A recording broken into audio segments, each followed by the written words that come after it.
stuffy nose. Literally. Well, I had a stuffy nose for a day and a half, I 2 thought days. I was dying. And then I found out what a bottle of Afrin was, and I married it for about 3 days. You know Cody down at Toho? Young kid Toho? Yeah, Cody Detwell. Yeah, he's got it right now. He told me. He says it's getting better, but I think it's as strong now as it's been. Oh, it's probably ever. stronger now than it ever has been. All right. Anyway, We're back, I think. Hopefully. Rusty Hooks Live is Now we're right. All right. Sorry, guys. They Facebook studio thing keeps changing on me. Now we're right. We're good now. So now we're here. Live back in action. Now we have less viewers and Hey, man, no comments. Told me to shut it down. It'll be all right. We'll get back. So, if you missed part 1, we have Britt Myers in studio with us. Britt we were deciding, I guess, you did drive over here, but we were teasing. Britt just lives like, was it? Around the corner. 1, 2, is it 3 coves up? yeah, about 3 coves. 3 coves up. Around the corner. Around the corner. If you don't know Britt's been around Lake Wiley since Moby Dick was a minute. I was a kid. Used to work at Byram's, I think, if I remember correctly. No, I never did. You never worked at Byram's? No. I think that's where I met you. Really? You probably did. How old were you when you started your business? I started my business when I was 19 with a $5,000 car title loan using my mom's car as collateral. That's awesome. And if you don't know, Britt's business is CS Motorsports, and it's been in business. Well, we won't ask him how long because he said he was 19 when he started. 27 years. So you'll figure out 27 years. Old people. I feel like a kid, but you think about it. Old people have absolutely. businesses for 27 years. Yeah. Wow, I mean that's awesome. I didn't know CS Motorsports been open that long. Yep. 27 years. That's wild. That's the wrong thing. Wes Clanton get back on here yet? Where am I at? What is going on? We have They got changed some. it all, man. I'm telling you. We have got some. I haven't seen if Wes is here. He has not commented. I yet. don't see a Rusty Hooks live. But we're live. We're live. I see it. We Here. got. Oh, Yeah, but I David don't. sharing now. I don't know why mine's Who's- jacked up. Who's making noise over I there? don't know. Look, That will be my phone. I see it, but I can't find it. I don't know what to tell you, man. I don't know. Anyway, I'll keep looking. Shane's taking up the whole screen. Yeah. Mike Langford's got phone Yeah. problems. Who said that? Mike Langford. Yeah. Britt, Jason Land is waiting on that set of truck rims for the Foothills Team Bass Trail Championship. Dang. He's laughing about it. So Tell him to reach out to me. We'll see what we can work out. Uh-oh. See, there you go. Connections being made. See there, you made more progress in 2 minutes than I have in 20 years. Oh. Hang on a second. Jason Land, this ain't a place for professional begging. Now, come on. There it is. I found it finally. Yeah, now we're good. So, All I right. do have a question. I saw I guess the latest commercial I saw you in the other day. Oh, the new guy. Yeah, are you the The new model, guy. or are you just the new guy? No. Who I mean- is that? Who is the model? Okay, so that's David. Oh my gosh. So David is fishing the Toyota Series, working his way up. He's actually buddies with Alton Jones Jr. Okay. I think that's how he got involved. Got him like a General Tire deal, and he's in the Toyota Series, doing some marketing stuff with him and all that, and working his way up. David Ridley. David Ridley. David Yeah. Ridley. So I have a question. Do y'all shoot those commercials right down here in Fort Mill? Guys, that commercial, I had no idea. They hire a crew out of Chicago. And when I say a crew, I would 40, 50 people. It's like a Hollywood set. I was blown away to shoot just a couple commercials. Do you have to wear makeup? I can't remember. Yeah, that's a good answer. Yeah. I think Skeet wore more than I did. But anyway. I think Ski likes that stuff, though. He's a little on the feminine side, I I believe. mean, he did have a past in dancing, so. Yeah. Well, it was. But you know. no, I can't that's remember. that was a fun deal. But yeah, there was so much involved, and when you seen those commercials, like even the GT commercial with Richard Petty and stuff like that in it, Mm-hmm. I couldn't imagine what it took to do that commercial. Yeah. After being involved in that one, but Especially with Richard Petty. He's like 142. yeah, He's old. yeah, but It's fun times. He's probably one of your heroes at one point in your life. Nah, I never was too much of a Petty fan. Were you not? No, I was always Earnhardt. I never was a big NASCAR. I like NASCAR and I like to watch it, but I'd rather fish than go watch a race. So Yeah, I like dirt racing better than I do NASCAR. Oh, yeah. Yeah. We're actually going to the dirt race Thursday night at Cherokee. Okay. Rock Galt Memorial, 40 grand to win. I'll be there. It's like late model cars. Late models, yeah. Lucas Oil. I think it's Lucas Oil or World Outlaws. I don't know. The two. Those two series are kind of like Bassmaster and MLF. If it's Lucas Oil, Andy Montgomery might be there. Andy ain't coming to the dirt track. I don't know. They've got some good commercials too. Dude, Yeah. I will tell you what. I was telling Gene Webster this the other day. Andy Montgomery's became pretty dang popular. I've been out of town, and it's like, is Van Dam here? Is Andy Montgomery here? Yeah. I'm like, Andy? Yeah.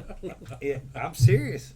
So, congrats to him, man. He's done really well. You know the thing about Andy, though, I said a long time ago that if Andy would ever come out of his shell, he'd make a lot of money. Andy is officially out of his shell. Dude, I mean, really, I've seen him doing well, and he's just a good person. He is. comes from He good really people, is. and Yep. So, he's from around here, even better. So That's right. Him and Mark Rose on those Lucas Oil commercials crack me up. When Yeah. they're just literally reading the script, and that one Yeah. Mark Rose goes, did I say just do something that? good about Lucas Oil and hold the bottle up, and then he looks up at the camera. Are we rolling? That's a good commercial. And the son of a gun is flat out catching them too. He is. He's doing well. Andy's one of them that really, really benefited by that going to that format. Yeah. Yep, he did. Is Foot Chandler going to be there Thursday night? I don't know if they'll run his class or not. I really don't think that they do. I could be wrong. Last time I seen his car, it was up in the fence anyway, so I don't know if he's Rebuilt. rebuilt or Yeah, not. that's something I've never been to. As much as I live down here, I've never been to a dirt race. Really? Man, that's Like like, that, two of us. Yeah, but you're from New York. dude, they race a lot of I dirt was just races saying, in they New race York. everything in New York. Snowmobiles. lot of dirt Is racing it up the there. sprint cars? The little, what are those called? They run those in Carolina sometimes. Sometimes they do, about maybe twice a year. They I'd like got to see those. they got a touring series. It's really not that good. Really? No, that's more follow the leader than it is anything. Gotcha. If you want to see them, they will be the big guys. The Lucas Oil guys will be at Charlotte the first week of November for the Gotcha. World Finals. They're there every year. Wow. They have the sprint cars and late models and everything. I have been to several NASCAR races and the VMAX drag strip up there. I was there when they fired up the jet engine the first time and blew up all the windows. You ever hear that story? That was the first one Really? to make the pass. Yeah, like the inaugural thing. They had this car. They had all these jet engines on it. And they cranked it up. Have you ever been there? Mhm. All the boxes are surrounded by Oh, all the yeah. glass. It broke every window. Wow. Whoops. Sorry about that.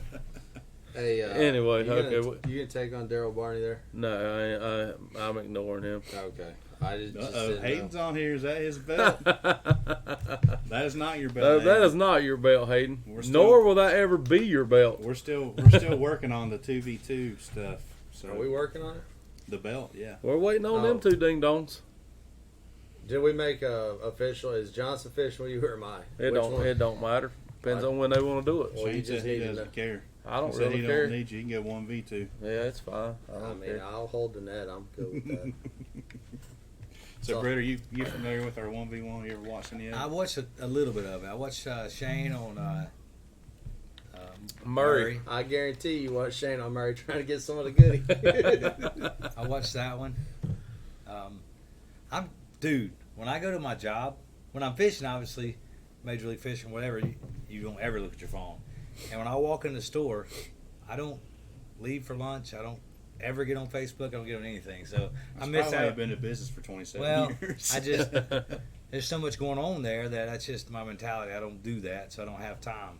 So Somebody's got to crack the So whip. Todd Hammond and his son, Todd Hammond, Woods of Water, and his son Hayden are going to fish against Shane and right now Anthony Johnson in a 2v2. oh, So my okay. kids made the first belt, so then they're going to make 2 more belts.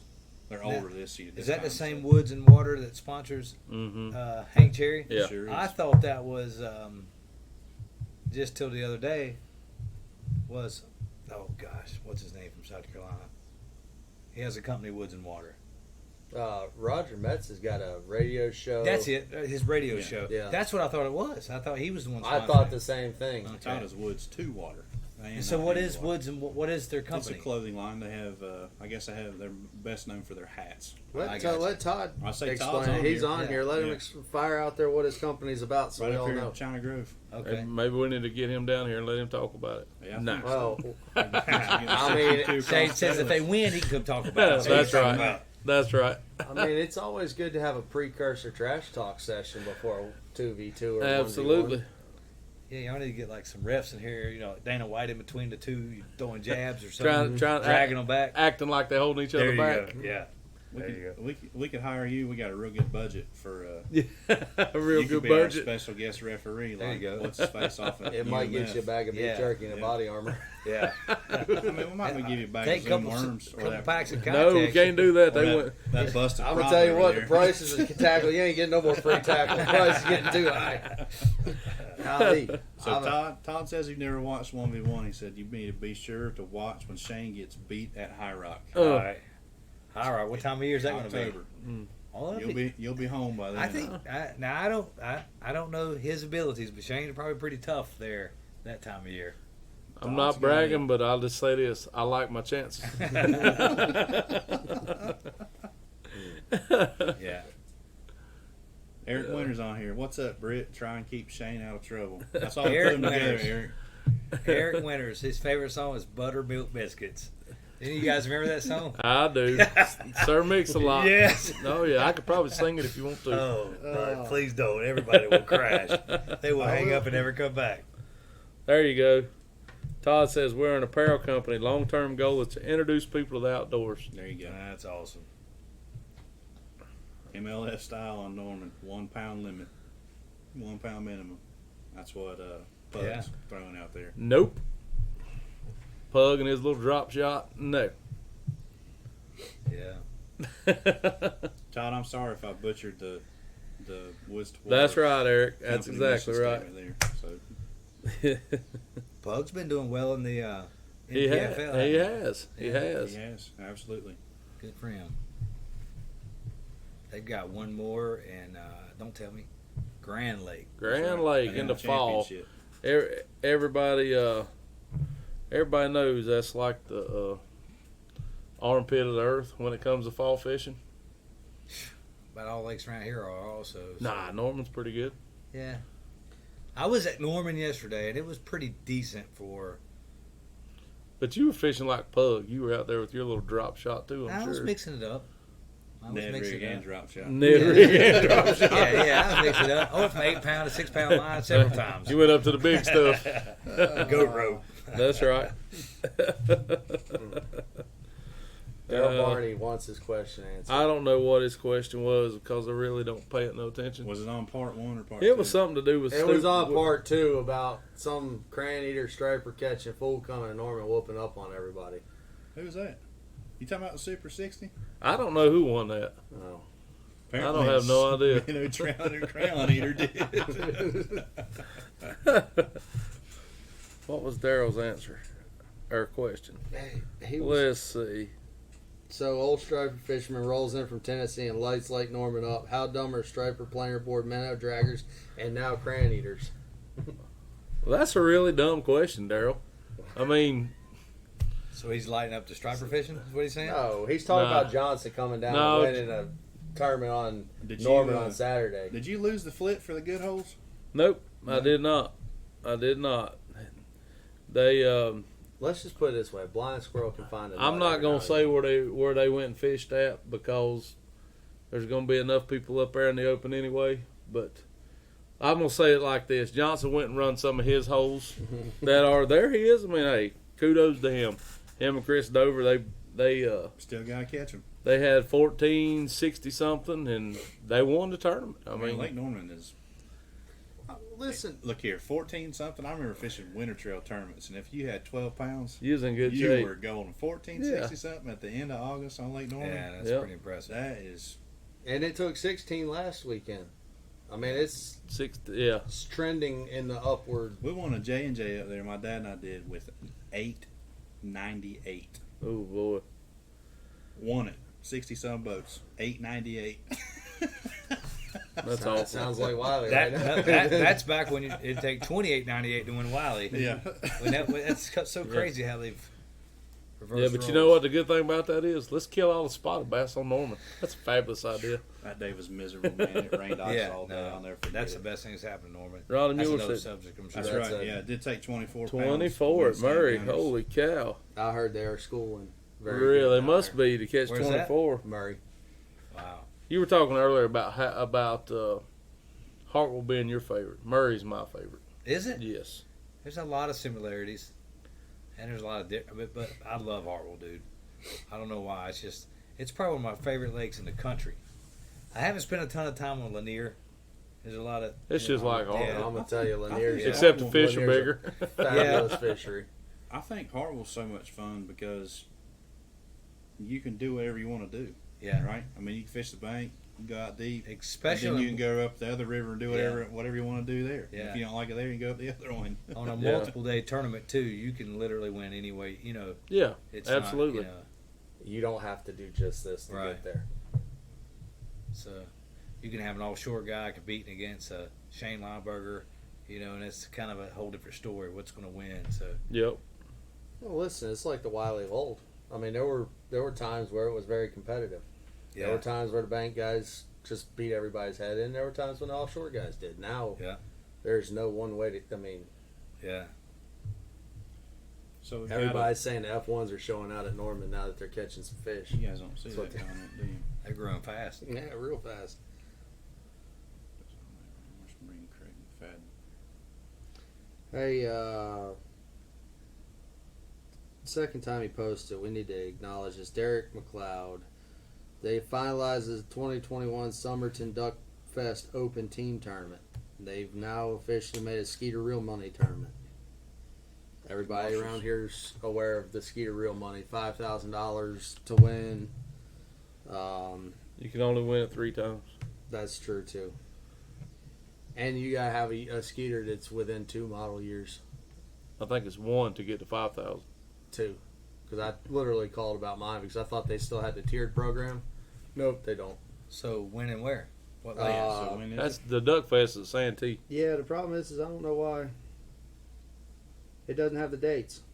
There's a link down here. I guess if you're interested in it, That's click a on Skeeter. that. That's That's to a- register for this. Oh, okay. Skeeter Real Money. Derek McLeod, what are the dates on this? And is it open? It is. It says open team. That don't tournament. mean nothing. Pro anglers? That's what I'm saying. Is it open? Mm. I know this year it wasn't open. Oh. Chris Well, Marshall says if you're not on the cane right now at Murray, you're getting your brains kicked in. So I was talking to Joey on the way over here. He said they had, I forget how many boats, September 25th for the deal at Again, is it open to everyone? Can professional That same fishermen fish the tournament? That's a big wide question. open. I mean, I'll be at Norman anyway, but What's the date? September September 25th. 25th. Is that when the open is? Yeah. Hey, are you gonna hop into fall BFL out here this year? The super tournament? I can't. Okay. There's another tournament that I've got to be around. So Oh, okay. what He just about? doesn't know when or where yet. Is that right? No, I have another obligation. I can't. I would like to. I I thought that really might be wanted one to of those. because I've never won that 2-day. I got like So close so many times. second, third, and never won one of them. One year, wide open for everyone. Awesome. yeah, that's all. Yeah, that's good. I would like to fish I that. thought your tournament September was the weekend before that. 23rd, 24th, or 23rd, 4th, and 5th, I think it is. Thanks for sharing, Derek. You're welcome. So I was talking to Joe on the way over here. I think they had over 60 boats in that tournament. I think only 15 of them weighed in. Hey, I want to know something about Joey Sabaga while we talking Oh about him. Lord! Now you're gonna stir that soup bowl Man, again. I heard from a very reliable source. He ain't even on here to defend his honor. Is he not? Well, maybe he can go back and watch it.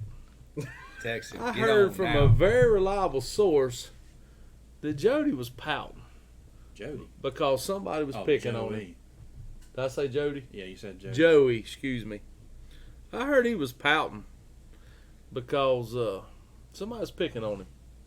Now, you would think somebody that talks as much trash as he does would not get butthurt because somebody was messing with him. Come on now, Joey wasn't pouting, was he? I can neither confirm nor deny. That's just what Tater Hog said. Oh. There you go. Stir it a little bit more. Yeah. Real good source. I'm not going to say, but Yeah. Tater Hog. Yeah, but Tater Hog. My comments won't stay live. How do you make them stay live? I don't know. Something's going on with this Facebook thing tonight. People are saying we're dropping frames too, but everything looks okay on my end.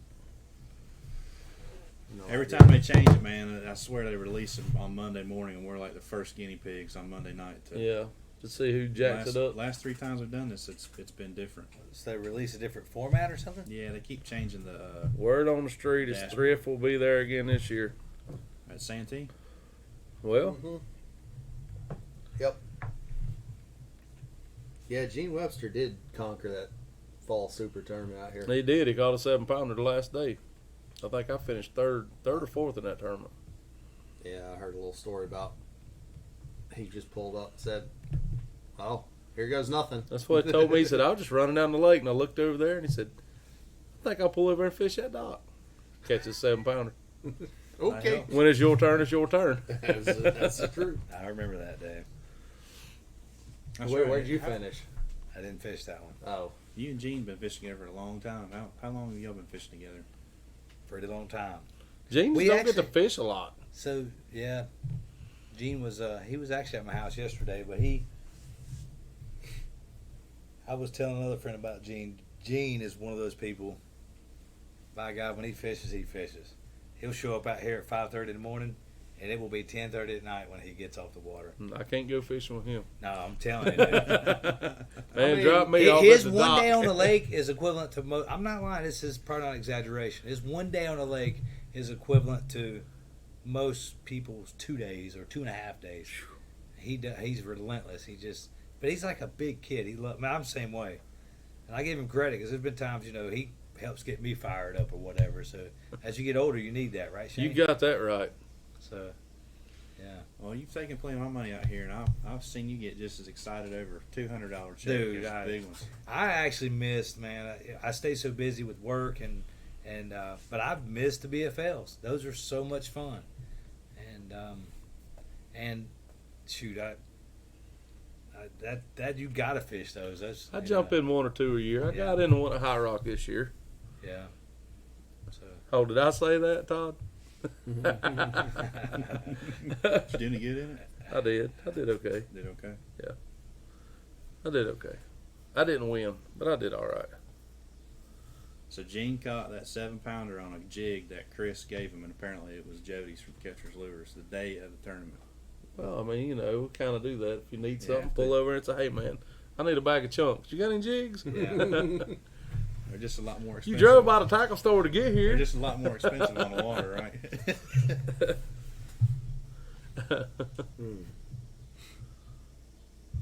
Oh, my gosh. So, Britt, what you got coming up? St. Clair Major League Fishing Bass Pro Tour. I leave out Monday. It's the last tournament of the year. Everything's on the line.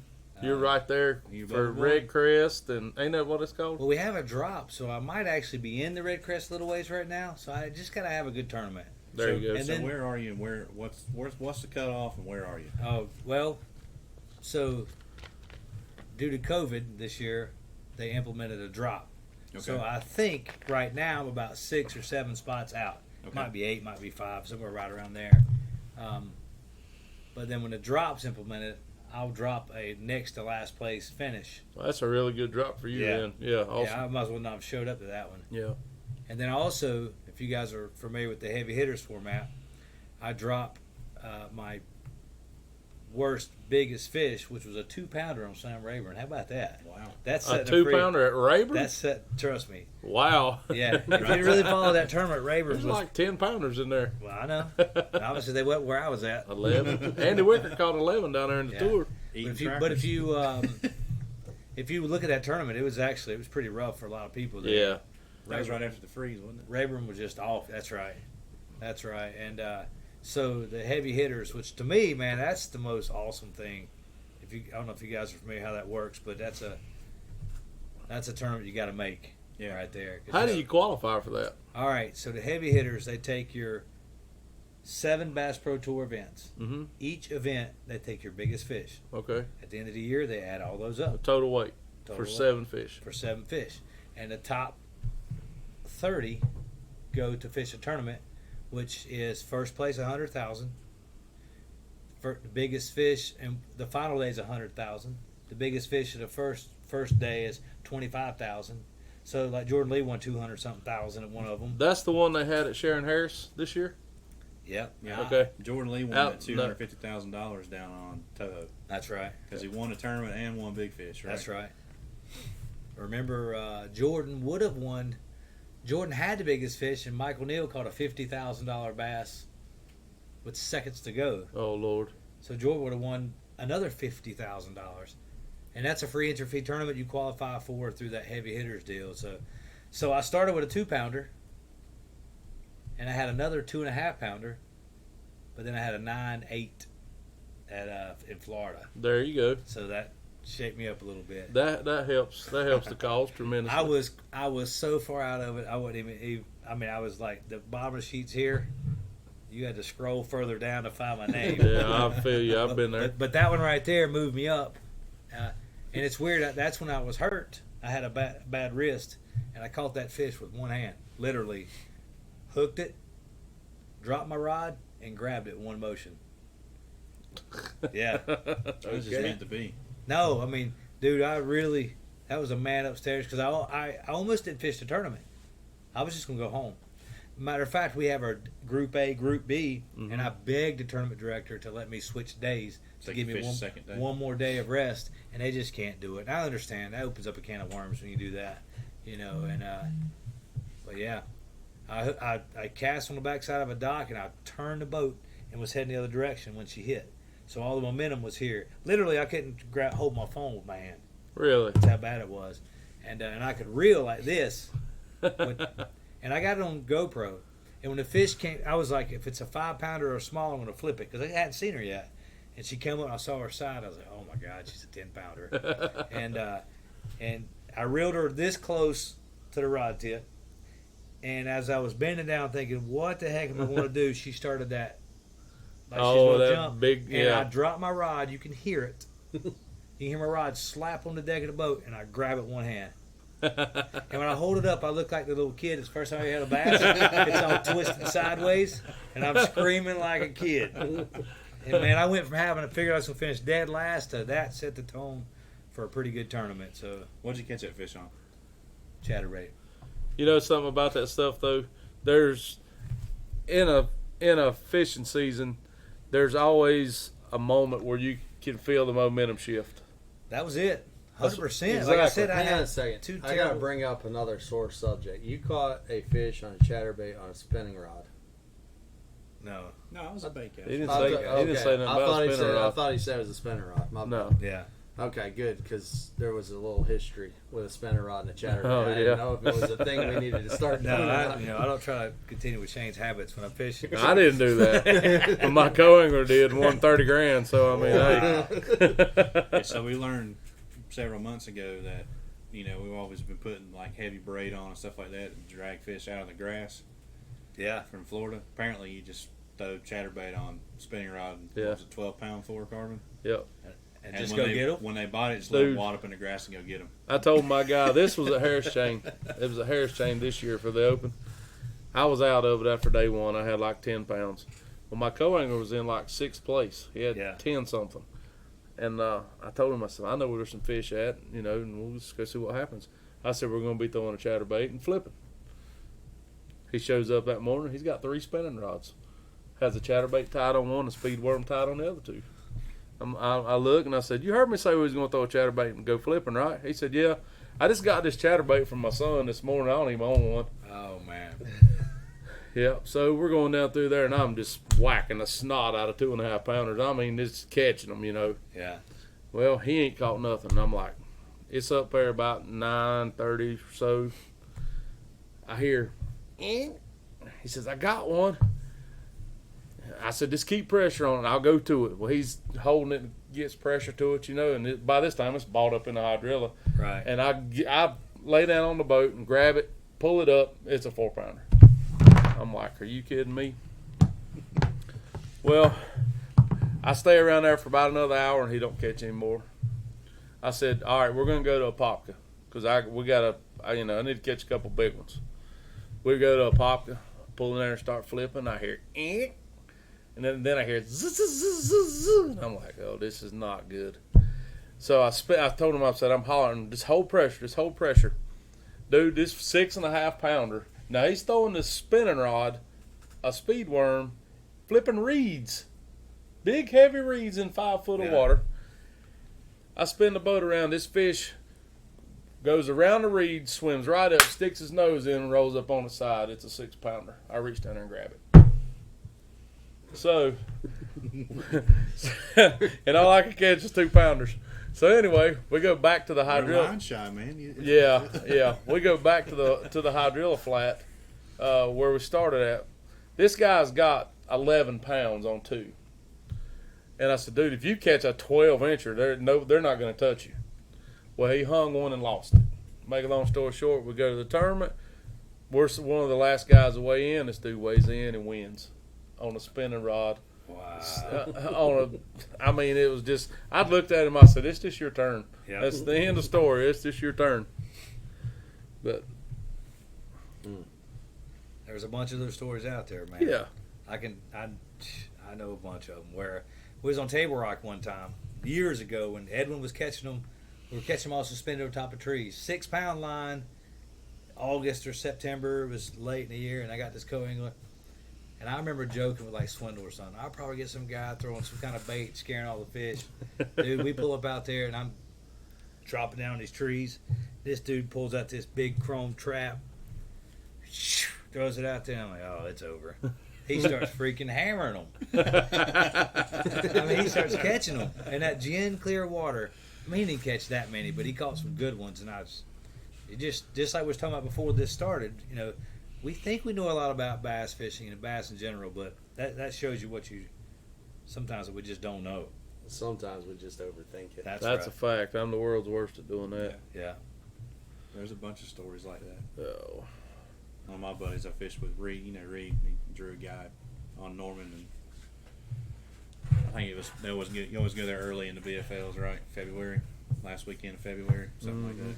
He said the guy digs out a 6XD and is casting up in 6 inches of water, just grinded in the mud.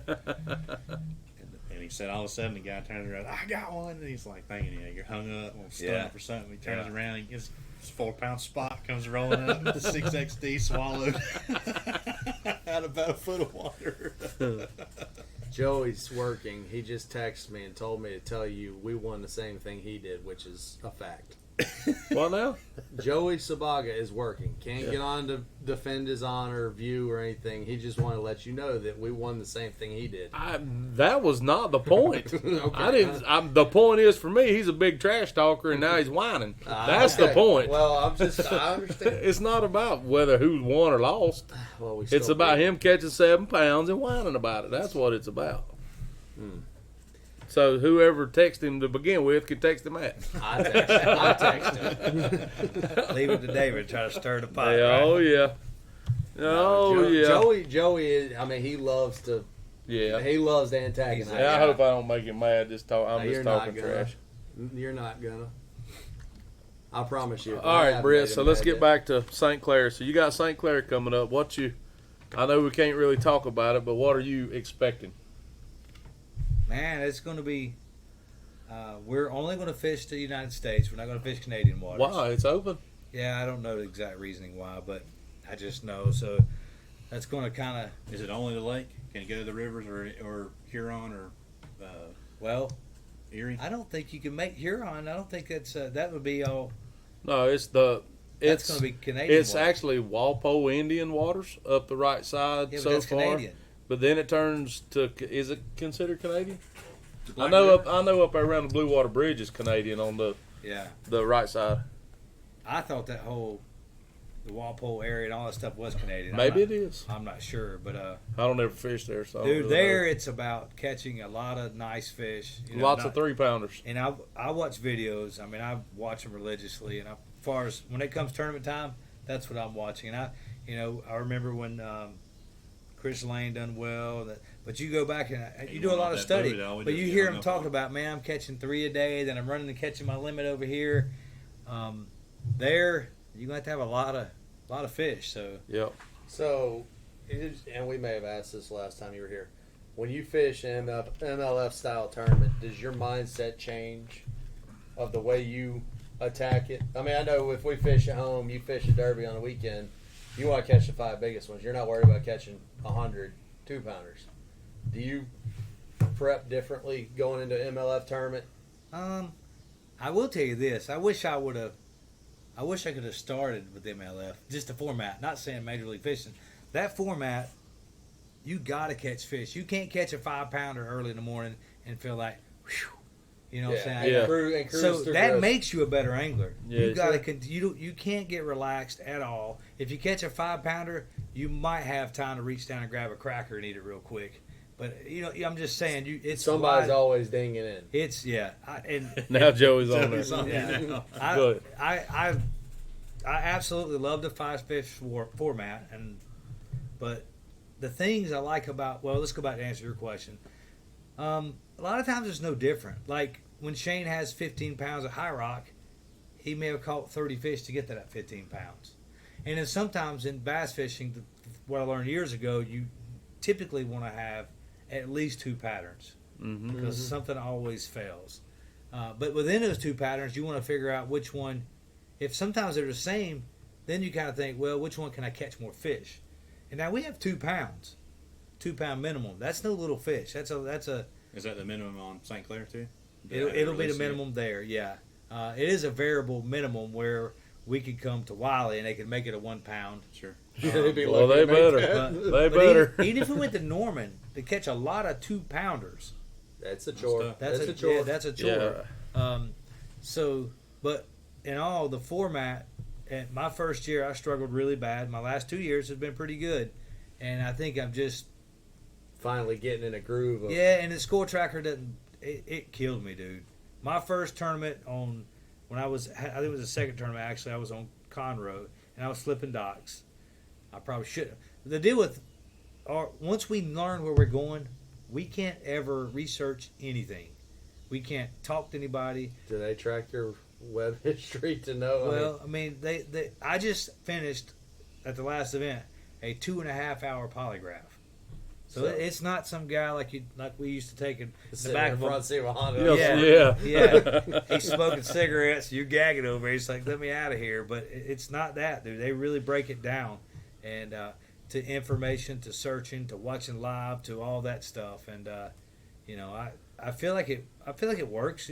Obviously people sometimes don't do everything right, but I feel like it's as true as it can get in that format. So you can't even research the lake once they come out? I can research it, but I can't talk to you. Okay. Like Shane knows something So about whatever's St. Clair. like publicly available to. Yes, so Okay. I start watching video, and anything from watching a high school kid catching them in a kayak.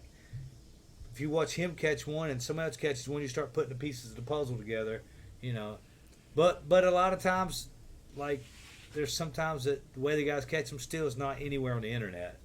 Well, So- I think we learned a whole bunch talking about watching videos.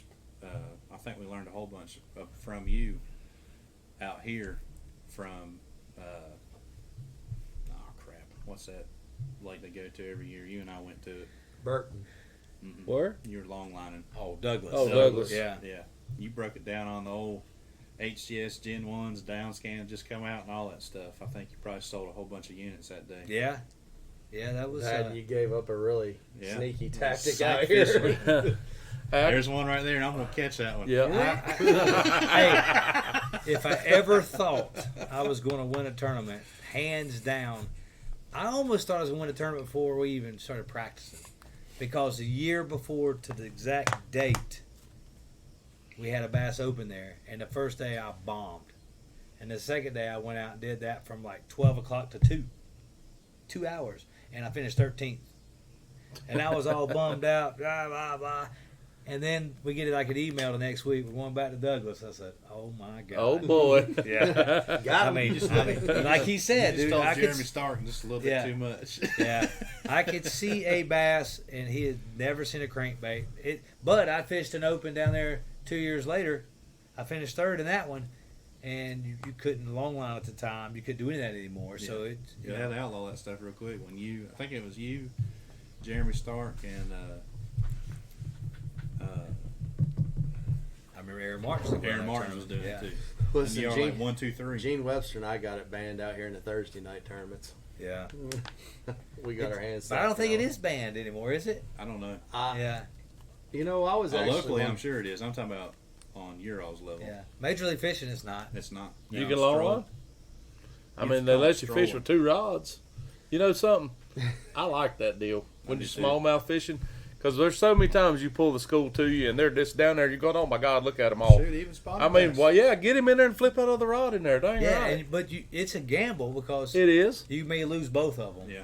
But You know. the thing about it is, though, when they're, you know as well as I do, when you pull the whole school up there and you have one on, if you can get a bait That's right. anywhere around them, that's right. You may lose him, but it's a guaranteed Yeah. bite. I mean, Chris Marshall, it's legitimate now. Jeremy Cave lifted that ban for Mike Stevens. Pug, David will get you DQ'd for it for sure. I got DQ'd for Got him. I got you. Yeah. And accuse Yeah. you of cheating. Fire him All back, right, David. Britt, I got Oh a no, question. Chris Marshall got hammered. He come down here. They're talking he about fished. Casey. Yeah. No, they're not. Chris Marshall come down here and fish one tournament. Him and Timmy Osteen. He calls me. He said, "Hey, you got any ice?" I'm like, yeah, I got some ice. Come get it. Why? Then they called Adam Fillmore to fizz a fish for him, which was chancy at best because I'm not sure Fillmore even knows how to fizz a fish. And At least they tried to fizz it. oh yeah, well I didn't have a needle with me at the time, and so Chris comes over. He had like 14.5 pounds swimming. Well, we get to weigh in, and an individual who will remain nameless. I know who it is, but I'm not gonna throw him out there. Tater Hog. No. Oh. No. He's another. He's like Tater Hog though. Anyway, so goes to Jeremy Cave and accuses him of long lining, and you know Jeremy calls. He's like, "Were they long lining?" I said, "No, I never saw him long lining." I mean, Chris knows the rules. He's not gonna break the rule. I mean, I've fished around Chris for forever. He'll follow the rules to the T. He ain't gonna push it. So anyway, there was a big stink about that. Well, Jeremy let it ride because there was no proof.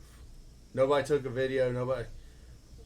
And so then at that point, Jeremy kind of the next year did away with no more long line. You know, it's okay to long line now. And Casey West, I think I can see his trenches across Ebenezer Point on my hummingbirds yeah, after that Douglas tournament, man, you'd go everywhere. everywhere, and well, people were asking how you do it or whatever. Yeah. This is a funny story because I think I saw Gene was on here. Yeah, he was all So good. Gene's been long lining since before Lake Wiley was even dammed, and Gene was somewhere out of town, out of state, and they got talking about fishing, and Gene's like, I'm friends with Britt Myers, and you know, and he's like, isn't Britt the one who invented the long lining? That's Why, so- yes, he is. You should call him. That's so funny. Oh, man, Gene's that's like, great. I could imagine that story, but Yeah, Pug did get DQ'd for drinking a beer one night at weigh-in. He had already weighed his fish and cracked a beer at the scales. dang, They banned DQ'd for him. life. They DQ'd Yeah. him. So next time Pug has a big, you know, if me and you were fishing and we're in second and Pug's leading, we just could bring say, him a Bud Light. no, yeah, we'll give him a beer and say he's been known to be banned from tournaments and stuff. So maybe we can win. That's right. I got a question. The one MLF tournament that I have watched this year on live and everything, and it was only because you were at the top after day one. Did you, and you can answer this however you'd like to, Oh but goodness, did you or did you not get poached by a certain somebody that Shane, just put it out there. No, I'm not going to the do only way that. I can answer this, guys, is fishing has changed. no. It has changed. I don't know 1 out of 3 tournaments you're talking about. I'm So- Champlain. Okay. Yeah. That's a tough one. We'll just leave that alone. Because I was sitting here going, I'm sitting there watching it, you know, and I said, that poaching son of a... Yeah. I wasn't talking about Terry Scroggins. Right. Okay. I mean, whether it's that person or whatever, but it's happening everywhere now. It's not the same, dude. It's frustrating. You got to basically plan for that now. No matter you if have to fish. no matter where you're at or whatever. I wasn't going to say earlier when you said you needed 2 patterns because one might not work out. That might work Dude, out. I mean, somebody's in the way. That particular tournament, there's more strategy in a Major League Fishing tournament than there is any tournament. It's a chess match. And that tournament, I had found this school of fish, and I found another school of fish, and I intentionally didn't start on that school. It's so far out in the middle, away from the obvious point, that I figured let everybody go where they're going to go. Because if you stop, I got a bass cat. Obviously, it's a fast boat. I'll run everybody to a spot usually. And if I stop right there, score tracker, then everybody knows where Britt was and they've at. seen you sitting there. Okay, so I start on another spot, and I actually lose a really good fish, and I catch. Now, Champlain is usually better than it was. Yeah, Okay. It was off when you guys were it was there. off. Yes. So I started on a spot, lost 2 or 3, or caught 2 or 3 very pound and a halfers, which normally you can keep. Yep. But in Major League Fishing, you can't keep those. You had a 2 pound minimum there, right? Yeah, 2 pound minimum. They could score. Smallmouth, largemouth. I did Both. It, What it were was you actually a fishing mix. It was mostly smallmouth, but there was some largemouth mixed in there. And so I left that spot, and I went to my other spot, and Takahiro was winning with 7 pounds. You know, that's the cool thing. We know what's going on. Yeah, you know how Every far up yeah. you or how far behind you are. And it was about 30 minutes later, I had about 30 pounds. I used 30 to- pounds Yeah, of oh, yeah. fish. Talking And, here, smack them off docks. And about 35 minutes later, I was the 4th boat sitting there. Yeah, And I noticed that. Yeah. Oh, we watched it live. It was. Yeah, and if I could have had that to myself, it was a top 3 spot. The fish left the final day. I mean, let me tell you how the strategy. Like, I caught like 40 something pounds of fish there, and the second day when I went back out, I took a picture of my waypoints. I show them when it's done. I fished outside of them, different colors every day. Your waypoints, you know, and so I purposely didn't go back there, but I was just like from a distance. And Edwin was fishing there too. Edwin got eliminated. Well, that's kind of who I was referencing to. I didn't realize that. Anyway, Edwin had got eliminated, and so I'm like, yes, because I get it. Edwin and Lambert both got eliminated. Was he there? Lambert was there. They too. never showed him. Did they not? No. Yeah. He never been in enough trouble posting holes. Yeah. Anyway, Randy Haynes. went Well, back I'm to glad I didn't say Florida. that. yeah. Anyway, But- go ahead. So when I went back, it was me because I was one day and Van Dam was in the other group. Van Dam and I both were fishing really close to each other, but we were respecting each other.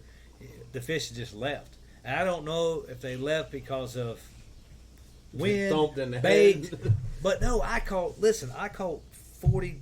I caught over 50, 60 pounds there. Edwin caught 60 pounds there, and they don't leave because we put them right back. In smallmouth, you're catching a lot of them on little hooks and stuff. Yeah. There's enough there to catch just to make the championship round. But they left. They left. Elvis left the building.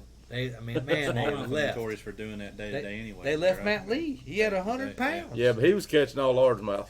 Was He he? it was Yeah. literally all. He was. over. He Dude, sore mouthed them all. Dude, he got on a stretch of milfoil and just wrecked them.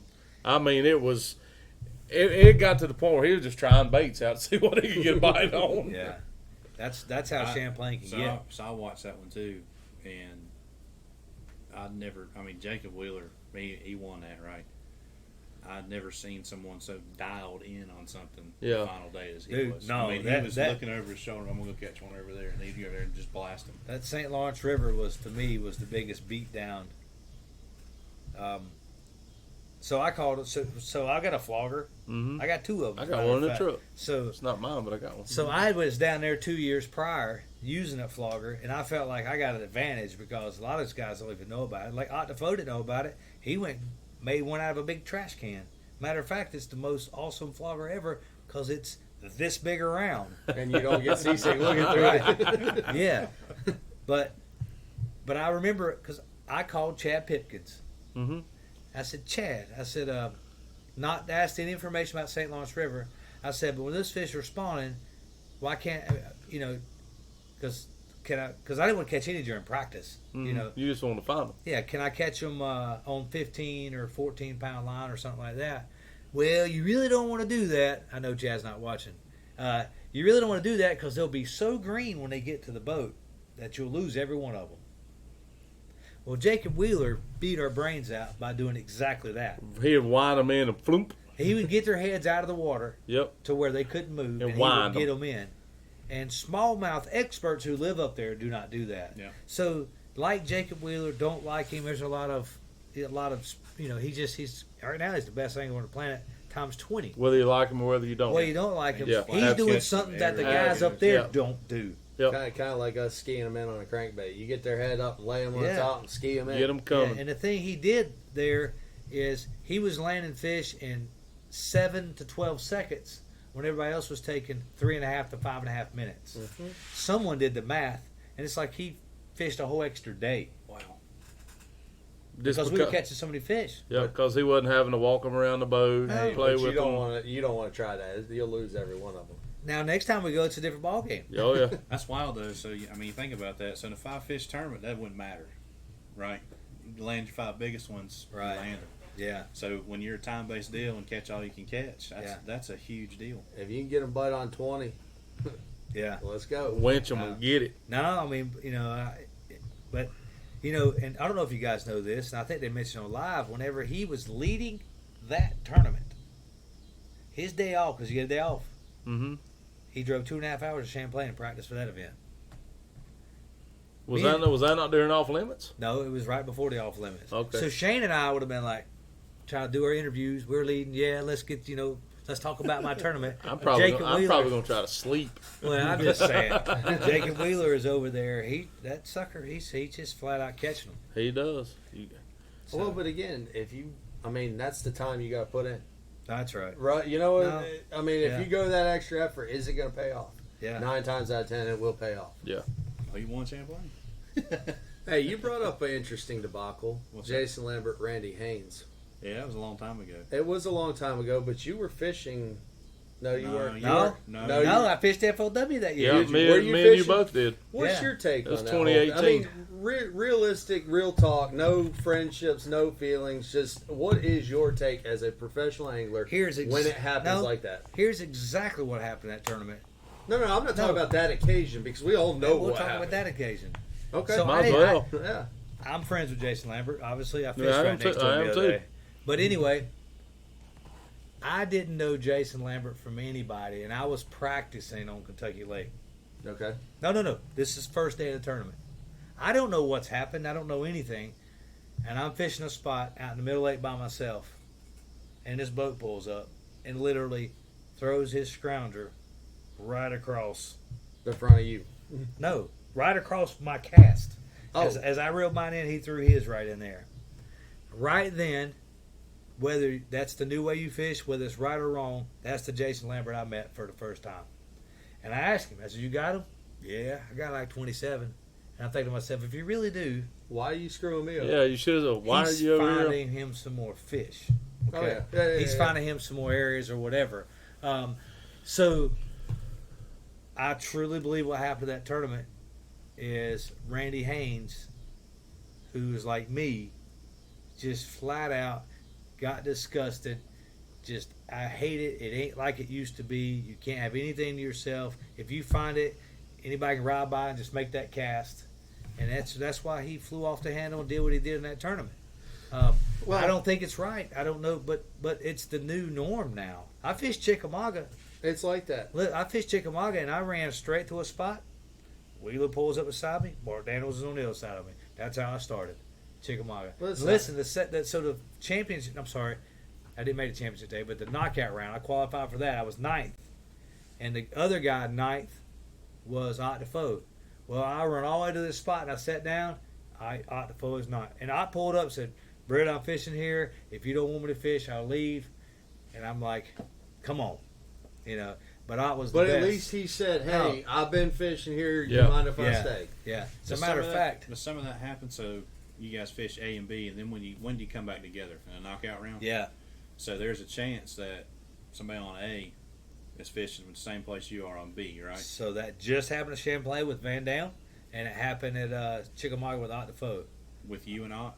Yep. Okay. Yep. And Ott was the best, dude. I mean, he was. Matter of fact, we pulled up and we started working with each other. By the way, he's the best dude you ever. With he didn't have forward-facing sonar. He probably does now because they probably released it to him. But he was using his 360. I have a 360 unit, and I'm still getting used to it. But that sucker, he could throw over there. We were because the fish were moving. Mhm. You know, I would cast here, he'd cast beside me. He would say, "Britt, there's one right there." I'd cast right there. We would, catch as much as we can. So, and we worked together on that. But that's, I don't know, man. What happened to the old days where you beat somebody there, the next day they beat you there? Oh boy, I could tell a story on Yeah, Webster right now. That's when you pull up there and say, "Hey, this is how this is going to work. You beat me here today, but I'm obviously going to beat you here tomorrow. So Let's work together. we can work together, or you can have it today, and I'm going to have it tomorrow. You choose." Yeah. Listen, first time I ever met Gene Webster out here was Yeah. a Thursday night tournament. Yeah. And we got there early, and Mike Jennings and I were fishing. I didn't know who Gene was. I hadn't seen him on the lake. We went down the power lines. I literally come off pad, and here comes Webster. Twice around me, and he left because I got there first. And that was my first encounter with offshore Wiley. It's like, ooh, I didn't know it was like this. I didn't know you could stake claim to something. But that at that point, it dawned on me real quick that there's a select group that know these places, and it's best just to talk to Next them. time you see him out there, he's got like 5,000 places out there he can catch a fish. Just tell him to go somewhere else. Yeah. Well, he didn't even stop. There was no Yeah. confrontation. Right. He was ill because he got outrun. Yeah. Flat, and it was a boat number thing. And then, but I mean, even now, I laugh and cut up with Gene. We have a good old time. But Gene was on here earlier. that was my first. He probably still is. He sneaks in as Michael Webster. Yeah. But that's literally. I mean, that was my first experience with it. It's like, okay, well, I'm not trying to. I'm with the guy. If you're out there, you pull up. Hey, man, you mind if I join? Yeah, come on. We're throwing this way. We've all been cut off. I mean, it happens. Well, that's Pug mentioned on here in the NPFL last week that happened to Keith Gene's Carson. here. Yeah, Gene's I don't know if anybody watched that, but I watched it. Keith Carson had one stretch of bank that had like 2 trees on it. He was catching all his fish out of these 2 trees. He would catch 2 or 3, leave, it would reload, he would go back, catch them again. Well, like on your circuit and mine, you can't watch live. You can't do any of that. Those guys can go back and watch live. So they allow him to watch it? Yes, that happened that day. No. See, that's a failure in the rules. I'm aware, but they can do that in the NPFL. Well, this guy, I can't remember his name. Help me out, Pug. It's something Schilling. Goes back and watches live, sees Keith catching them out of these trees, and he walked up to him and told him. He said, "Hey, I just want you to know I'm gonna beat you to your tree today." Wow. I mean, I'm sorry. Where did respect and honor go? I mean, really, true. That kind of stuff's just underhanded. Well, see, to me, that right there is where after the tournament's over, he might beat me to my tree, but after the tournament's over, I'm whipping his ass. End of story. Or he's gonna beat mine, one of the two. And however it works out from there, it's just gonna work out. You did old school. He's laughing about this. This is funny. He toe nutted you. He did too, man. I put the troll motor down, and it was like, "What's this guy doing?" Hang on a second. Hey, quit. We still caught some fish there. I think we won that night. But no, I learned real quick at that point. It's like, okay, now I got to try to make nice with some of these guys so that they know that. I mean, electronics. You were here from the previous electronics all the way through some phases of stuff. That changed the deep bite drastically. Having a mapping card. Yeah. A lot of the stuff that you guys have found with whether it be flashers or what, however you found it. Damn, he's trying to make it sound. I mean, I'm I talking. remember the liquid paper graph. Do you remember that? Dude, I thought I was freaking big. I probably mortgaged my house. with I that. see Chris that. going way back Oh, now. he's bringing up some real drama now with the old There's some NBC. spray paint out there. It used to be, dude, you just rode over a spot. If there was nothing there, you didn't You just fish. keep going. And if it was just this glob, you didn't know if it was fish, if a tree had floated onto it, but there was something there. It was a Dude, glob check of it out. something. That But was the again, good old- Yeah. you know, the mapping has changed the game. For if you're fishing one Hey, lake, I every was weekend. telling Gene this yesterday. So navionics mapping has changed here recently, They did update and it. and I see guys fishing new stuff because of that. Huh. Yeah, Oh, it's like Lake Master. Lake Master opened up a whole world of stuff, yeah, even from Navionics version, right. whatever, No. 1 or 2. When did Navionics update? Not too long ago. I don't know when it did, but I recently got couple new ones, and I was checking out some stuff. Navionics was here 2 years ago mapping. Gotcha. I saw their boats out here. And they're different. They've not CMAP is- CMAP. No, not Oh, CMAP. okay. This was Navionics No, like that 2, that maybe makes 3 years sense. ago. No, it makes sense. Well, good, because the Navionics ship I have, all of Snug Harbor is just a big blue blob instead of shallow water. No, it's updated. Yeah. Oh boy, Yeah. Darn it. Darn, that sucks so bad. Because all the good stuff wasn't shown. It's all shot now. Is it really? Yeah, you should have said the name. Oh, way to Whatever go, freak you Brandon. No, it's Yep. yeah. Thursday night But fish again, off. you go buy Lake Master, and a lot of that stuff's there now. I Yeah. mean, it really is. So, Britt, I have a question. I asked this a long time ago. So here we go. We'll see if he lied to me because I remember his answer. Oh God, So he's setting you up. Bad thing is though, I'm not bad. I usually don't lie, so Yeah. Well, you thought long and hard before you told me the answer. So you probably told me enough, but not told me everything. all right. So you're known for fishing off the bank, right? Right. Looking for schools of fish. When you're looking for, if you come to a lake that you've never been to before, 100% I'm looking for fish. or you look, that's what he told me. I don't ever look for. That's the dumbest thing ever. Oh, it's all a rock. If you're smallmouth fishing and you're in a good area where smallmouth are at, Yeah. a nice rock's good is a good thing to maybe make some cast on. I don't care about cars. They're cool. I'll take pictures of them and send them to Gene. But I found another car. Have y'all seen the one over here in front of McDowell? There's a Yeah. car over there. Yeah. Really? Anyway, I found that one last year, but it's right in front of McDowell Park. I don't know how the heck it got there. Somebody sent her a little too Yeah. hard there. But I don't, man. Full I send. don't, I don't look for. I mean, I hear stories, but it's maybe sometimes whenever you do find a certain amount of bait on a spot, you can revisit it. But those are so far and few between. I know of one that John Murray told me about when they had a Legends tournament on High Rock. Do you remember that? Mhm. That $250,000. They tournament? fished there, and then they took like the top 10 and went to the little city lake at Greensboro. Yep. Yeah, well, John Murray said, man, he fished this little spot, 15 foot of water, and he snagged, and he said, I have never just snagged multiple bluegill on a spot like that. He said, he just don't do it. He said he didn't hook him, Yeah. So during the tournament, he was moving, progressing through his route or his milk run or whatever. He said, you know what, I pull up out there, and he started jacking on them. But those stories are so far and few between. I was just curious. Yeah, no, Because- that's it. I don't Because look. how many places have you run over when you're looking at your map? When you run over the stuff and you're like, man, I don't know why that's not it, but it should be it. So now, don't get me wrong. There are some places on Wiley where I have found an old dock that's floated out there or stuff like that, and you can go there and periodically catch fish on it. Well, that brought up my next question, which may be a little too dangerous to ask. But, a lake like Wiley or your home lake or somewhere you spend a lot of time, do you ever just go look for objects that just something to revisit later? I mean, I you go spend look- a lot of time graphing, so I've you even found a lot graphed, of... in the evenings and stuff when it's like dark. I always graph for fish, but you find objects. That's what I'm saying. Yeah. Do you ever find, like, Yeah. oh, well, there's a rock here that it's got 2 fish on Yeah. it, but I can come back later and catch... I mean, it's not rocket science. Wiley is a lot of rock and a lot of offshore stumps, and that's where the fish are at. Mhm. I mean, I don't know anything else they're on. Let me ask you. I've decorated plenty of stunts. Let me ask your opinion about this. I asked. Lloyd Pickett from Alabama.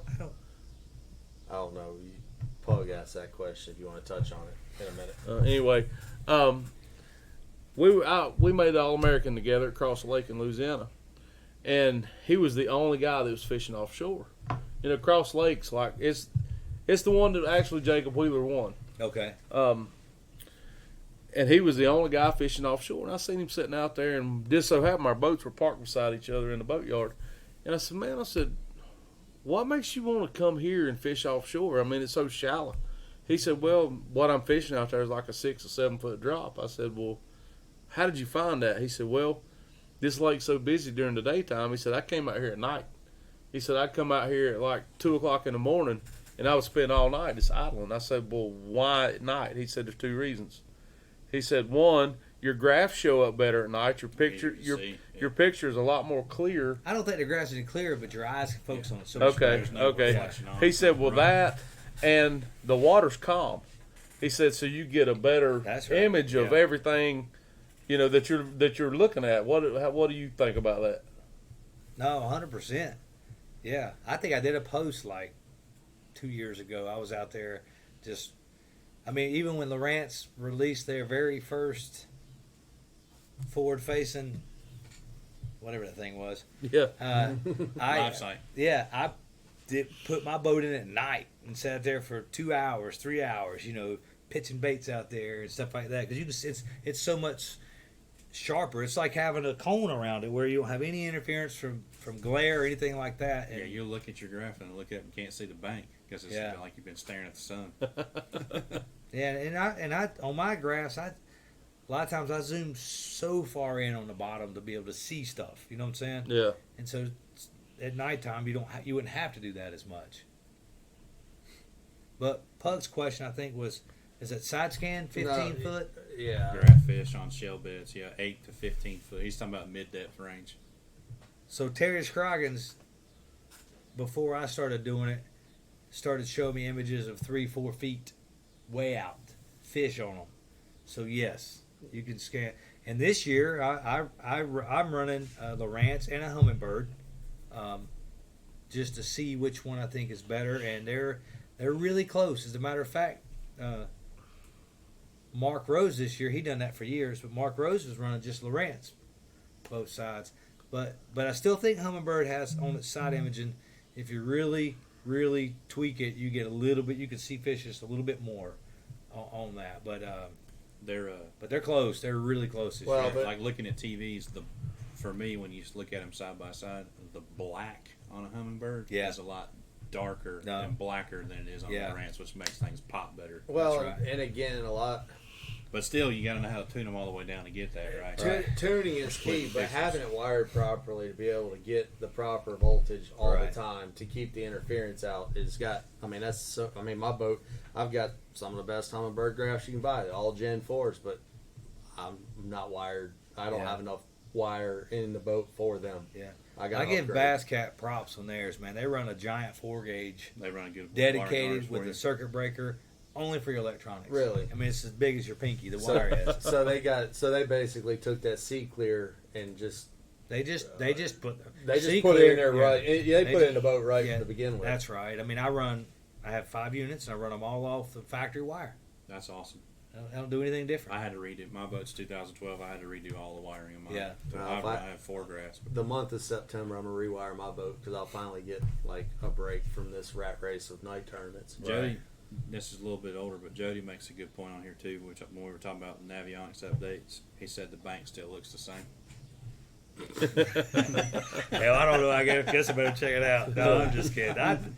With Wiley being Wiley's in his down cycle like a lot of lakes go through. So, and I always, as much as I like to be offshore, I fish the banks a lot here. So, well, it's gotten to the point if you want to win, you have to be able to just grab and go. It was that way 100 years ago. But what I'm saying is now... I told him that for years. He told us... No. I know the people on the bank can win, people out offshore can win, but right now, you're not going to go to the bank and win on the bank. And you're not going to go out and win out. You're going to have to find the happy medium of... Yeah. I know I catch a big one. You can't get a limit on the bank right now. Yeah. Oh, there's no... Yeah, I mean, between the water and the heat, there's just not a lot of fish up there. I mean, even the brim are gone. It's hard to catch a limit off the bank. Y'all caught a limit? No, I'm just kidding. Took me 3 trips, but I caught 5. Out here since you emceed the Gastonia. Oh yeah, man, that tournament. That was a bad day for me. I lost a bunch of fish. We had ones on the wind, but I'm sure everybody else did too. Listen, that just was a weird. That tournament right there told me that things were going to be it was going to be a rocky year. Just based off the time of year, everything that was going on, it was like something's not right. I mean, kudos to Travis and Cody. That day. Man, those were the good old days, Shane.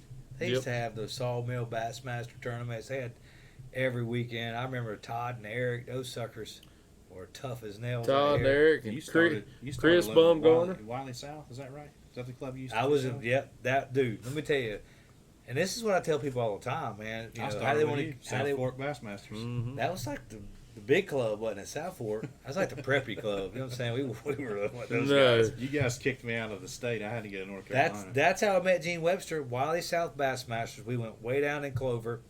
We met in this little shack behind the guy's house. Sorry if you're watching, but it was just a little shack. It was a little building. It definitely was no heat and AC.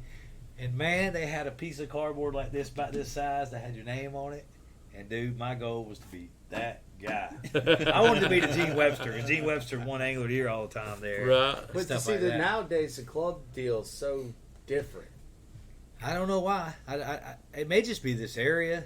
Well, I mean, I've always had an issue with the rules of no pros fishing because I love showing up and knowing That's only here, guys. I know, but I'm just saying That's nowhere else. I'm I don't think. gonna plead the fifth on this because I'm not getting started on that. Y'all go ahead. No, I'm just saying you literally when I fished the Thursday nights when I first started bass fishing, Jason Quinn would show up. You would show up occasionally. We're talking about clubs, though. We're not talking. I'm talking about trails. tournaments in general. Yeah, I was gonna say, Brent Long fishes. He fished.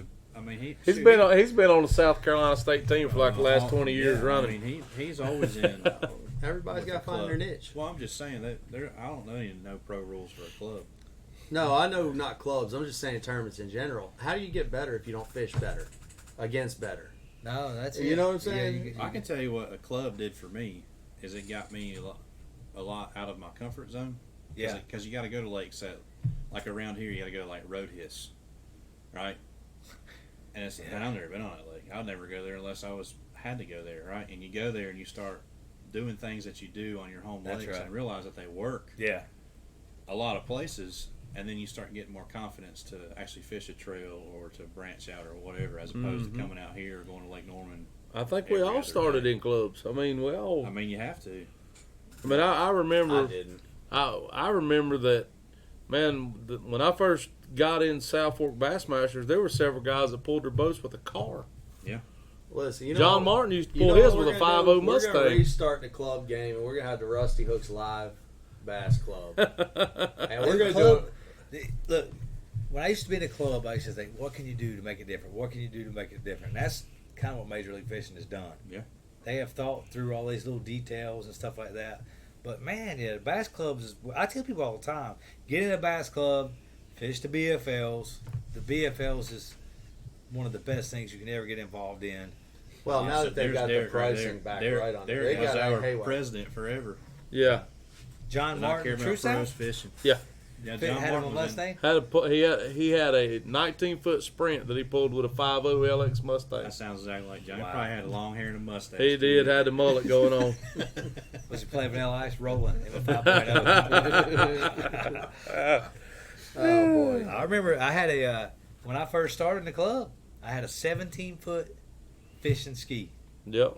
And I was like, man, that ain't big enough. So I got me a 20-foot fishing ski. And that didn't last long. Then I got a full bass boat. Sounds to me like you're too worried about hanging out with the women on the weekend with the fishing No, ski. I was trying to do the family thing. As soon as I realized the wife important, didn't give a man. hoot about being on the lake, it was all about a bass boat. There you go. Britt, we have a question for you here. All right. Jeff Murray wants to know what trolling motor you're running. So we had a long conversation on this the other day with some other anglers I was rooming around. I'm running the old Trex. I ran it because it's super dependable. I have a spare. My son always uses my previous year boat. We don't hardly ever have any problems with it. Sure. But I've heard a lot of good things about both the other trolling motors. And Bradley Roy and I were talking.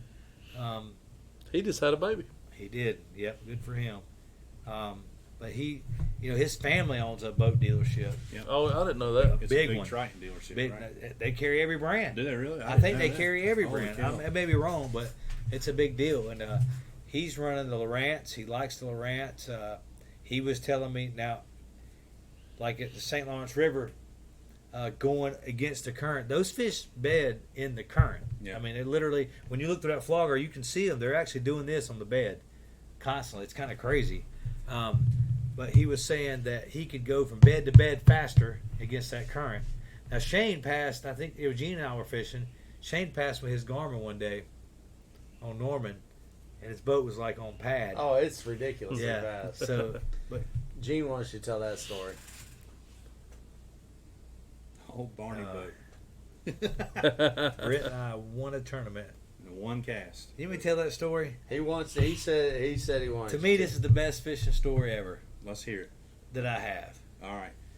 One cast, multiple on Alabama rig. When Paul Elias Oh Lord. was winning the FLW At tournament at Gunnersville. I'm pretty sure, like every tournament, Gene was calling me, man, Paul's crushing him, Paul's crushing him, Paul's crushing him. And to be honest with you, I don't even know if it was me or Gene. I think it was Gene. I'll probably get killed for this, but we went that week and went to Bass Pro. Is that Dylan Hayes? Dylan Hayes? Yeah. Anyway, we went to Bass Pro and we bought leader wire, some orange corks, sanded all the orange off of them, cut a groove in there, because 3 days later was like a 150 boat tournament on Lake Wiley. Yeah, it was a CS Motorsport tournament. Your tournament, Yeah. I'm pretty sure. It was, because I had Huskins whipped up a couple Alabama rigs because that whole thing, because So- somebody called him and I fished with Hank in that one. We got our limit So- off the bridge with it. Anyway, long story. We went and ran some stuff, threw some crankbaits, but whenever you made a cast on certain offshore spots, the second it hit the bottom, you'd have two fish on. And didn't hardly even practice any. So, Gene and I, Jason Quinn and I used to fish a lot with each other. It was foggy that morning, and I knew these fish were 50. I fished with Jason forever. He was all about these lineups, you know what I'm saying? Mm-hmm. He still knows a tremendous amount about the lake. But I knew these fish weren't where he would catch them. I just had that gut feeling, okay? So we go out there, and it's foggy. Pull up, and I hear another boat pull up to this spot. I'm like, oh, man. And I'm like, Gene, I know I'm probably butchering it, but anyway, you get over it. So I left like I was going to go fish shallow. I went inside this pocket. We didn't even make a cast. We sat there, and then I let him have it even though I was there first. I didn't want to show him the bait, all that good stuff like we all do. yeah, And as soon as I heard him trolling motor pull up, he cruised off. So we eased up out there, lined up. He made a cast. I made a cast, and I think it was 18 pounds on the first cast. It was over. One cast. You had 5 on there? I had 2. I said, Gene, get the net. I got 2. You know what he said? As big as he is, I got 3. We flipped him in the boat. Listen, we tell this now because that technique does not work here. not like it used to. It don't work at all like this. No. And so we had 16 or 18 pounds flopping in the bottom boat, one cast, and we were like kids screaming like I don't even remember casting anymore the rest of the day. That's what's bad. That one memory sticks in my mind so bad. And then it so just now that we're past those days and that's all Yeah. dead, I'm sure you and Gene did it. The first year and a half, 2 years of that before it really hit around here hard. Did you go out there and find those schools of bait with fish around them and just throw it and catch fish after fish man. on air? I mean, they're just out there. You'll be cruising down a creek. Oh, there's bait and fish, and just flip that thing back. Yeah, there and catch it. one of my stories I have with that A rig, and this I wish I had GoPro back then, was I remember pulling in the back of a pocket, and I threw some crankbaits that I always throw, and I caught 4 or 5, and I was like, well, I still wasn't super convinced on this bait yet. I said, let me throw this out there, and dude, when I did, I had 3, and there were 7 bass with it. And I swear to you, for the next hour, all I did was flip it out there. And y'all going to think I'm exaggerating, but I could see the bass sitting there like I'm at Carowinds, waiting for me to throw that rig back in. Oh, I'm serious. Those fish were... I never seen anything like it. I mean, I was just like this: 2 bass, 3 bass, 2 bass. Oh, it was like, yes, I can confirm that. It was dumb. so cool, so fun. But then the worst event I ever fished in my life was the Open on Douglas. Did you fish that one? Was it an A-rig tournament? That's the one I led the first day. Were you throwing A-rig? I was 24 pound, What'd you have next day? 2 fish. There you go. Hang on a second. You threw an A-rig? Hold on, listen. You don't remember calling me in practice? You called me, man. I suck. I said, dude, I'm catching 20 pounds every day. I wanted to go home. It wasn't that I felt like I sucked so bad, but when you're sitting here and you look down the lake and you see 17 points and every point have boats on them, and every person is throwing an A-rig, that sucked. Hell yeah. There's nothing about fishing anymore. There's no who could throw a crankbait better. And see, that was always my complaint with the A-rig. Exactly what you said. When they were biting the A-rig, you had to throw it. There was no, what can I do to combat this? You can't do anything. You're going to get crushed. You just got. You had to throw it. And then you had to figure. Then 2-3 years in, you had to figure out how to do it better than everybody else. And now it's gotten to the point they've seen it so much. It's. I don't think it's even magical. I took. I don't know if you guys seen when I took Iconelli fishing out here. Yeah, that was on his show, right? Yeah, you can find it on YouTube now. But I took him out here. He'd never thrown an A-rig before. Now he has a Shane Bait sponsorship, evidently. and Shane's Baits is not sending me any A-rigs. But anyway. You can buy some right over here. Okay. what I'm getting at is we went out and we caught 8 ton of fish. Okay? And our best 5 probably went 18 pounds. The very next day, we went out there with different baits, my son and I, and we had a bag over 20. Same exact spots. Different baits. Different baits. No A-rig. Mm-hmm. And so that, to me, I'm like, okay, Now maybe didn't catch as many fish, but we caught bigger ones. Y'all were in your boat with Ike. Yeah. We bumped into y'all that day. Yeah. When y'all were out here shooting. So it was funny to tell a story about Ike. He and I were fishing, and there was one of the high school anglers that Britt fishes with lived in a house right there, and we were getting ready to load the camera up and go just knock on their door at like 7:30 in the morning because he was an Ike and Ellie fan. Yeah. And about that time, Ike caught 2 at one time, and he went crazy, like his mind switched gears or whatever, and he went into Ike mode. Yeah. and I don't. The number one question I get, because I'm pretty good buddies with Ike, is it all show? It's not, dude. That guy he flips, whether it's super high or super low. He just gets crazy. But I mean, he's typical Northerner. Yeah, he gets torqued up. Crackhead. Hey man, he changed fishing a lot. Jason Quinn, he changed the game too. Yeah. And Ike showed up down here with the old flame jersey and what buttoned up, and then he got DQ'd. Just like David Winters got DQ'd. You know what I'm saying? Hey, it happens to the best. Hey, you ain't lived unless you got DQ'd one time. Have you not ever gotten DQ'd at all? No, I guess I'm just too straight I've laced. gotten DQ'd for taking off. And I got DQ'd for being 30 seconds early to weigh in, so I got y'all. I got DQ'd in a BFL at Santee one time.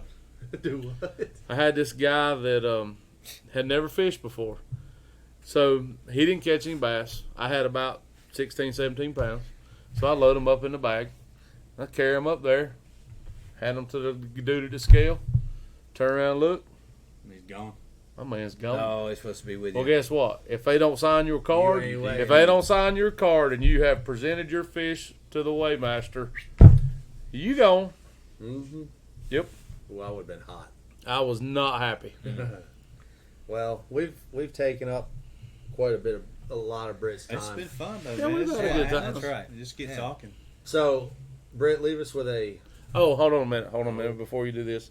Guys, the Great Outdoors in Cherryville, for everybody that's local, are taking up non-perishable items. Yeah. Water, whatever you can take to them, diapers, baby diapers, wipes, whatever you can take. They are going to take a trailer load to the hurricane victims in Louisiana. I'll tell you what, since I got the store here we'll accept them here too, and we'll get with if you want to bring them by here, I'll take them up there. David will take them up there. Somebody will take them up there.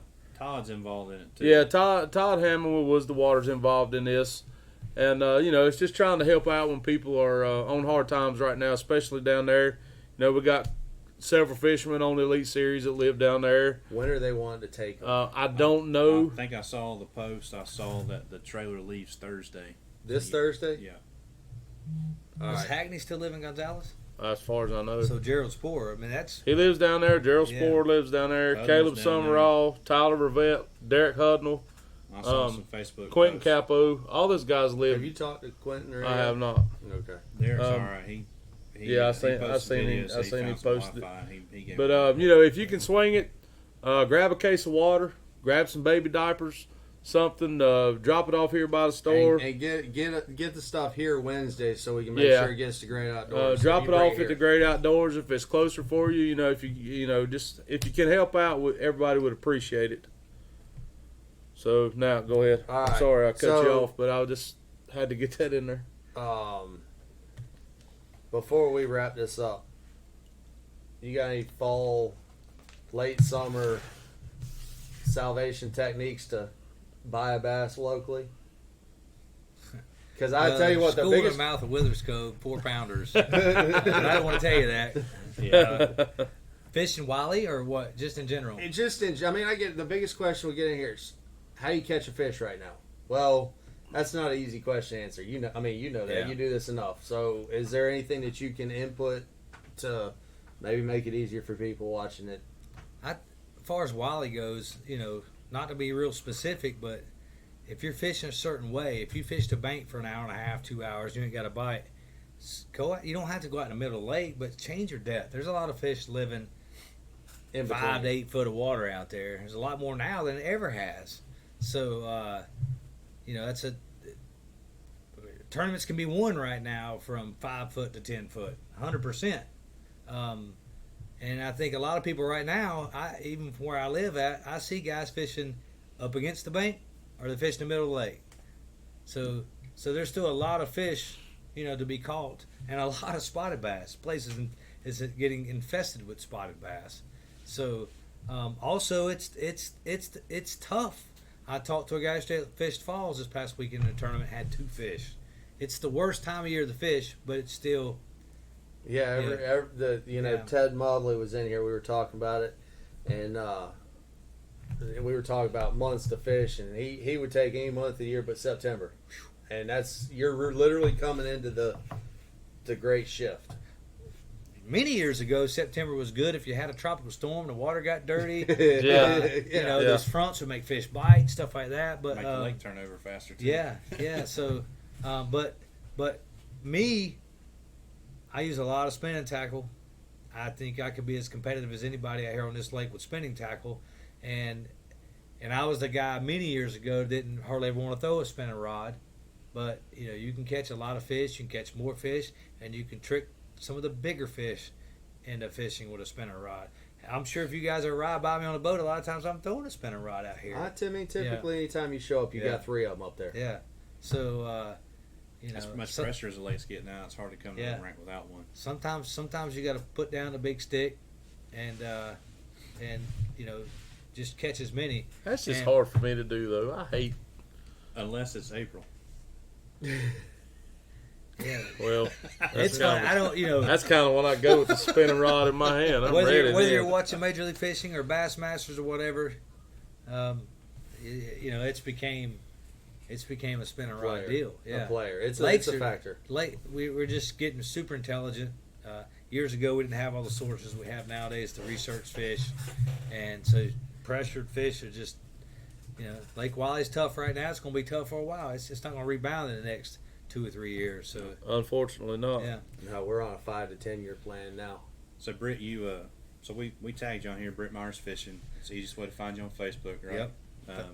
You mentioned Britt earlier, so he's not referring to himself in third person. That is your son. Yep. He's up and coming, Fish College Series, high school. AKA Little Brit. Yep, Little Britt. Yeah. Little Myers. All those Little college buddies call him Little Britt. I think it's funny. I was like, whatever, but yeah. So, follow him on social media too. He puts a bunch of stuff up from. Yeah, I think he does a lot of your all's GoPros work, right? He does, yeah. He does his own GoPro stuff, and sometimes I get him to help me with mine. But I do some of my own. So Okay. So he's good to follow too. He's in kicking around. He'll be, I guess, the next Britt Myers. He is the next Britt Myers. if you ask him, he is. Oh, you know what? We ought to do that. Father son 1v1. That would be fun. Oh, man. That would be fun. We jumped in that benefit tournament. That's where Gene and I saw you last. Yeah. And y'all were fishing a tournament way up, and Yeah. we were fishing one down, and he won that one, and I finished second. Uh-oh. And I ain't heard it. Dude, if it comes around again, I'm going to practice for like 3 weeks. Gene, take some time off. We're going to beat him. No, he's, That would be fun to do if you guys Yeah. are interested. So we could do it, make it a fun thing. Once fishing gets just a little bit better. Yeah. All right. Well, are we gonna wrap this up, Brandon? Yeah. Go good ahead. too? All Wrap right. us up. Rusty Hooks Live, where our hooks may be rusty, but our points are always sharp. We'll be here next week, and we might have a surprise guest next week. We shall see. I'm working on something. So tune in next week, 7 p.m. Hopefully we will not have technical difficulties, and we can be on time. Next Monday's my birthday. No, hang on. Next Monday's Labor Day, It so is we are Labor Day. not going to be here. Are we gonna? What are we gonna do? I don't know. It depends. Is the shop open? I was not planning on it being Oh, open, well, but we probably won't be here then. do we want to push to Tuesday night, or do we want to just have a podcast? I don't know. We'll figure it off air and we'll post it. We'll figure it out about next week. We're still trying to figure this out. So Thanks for hanging with us tonight, guys.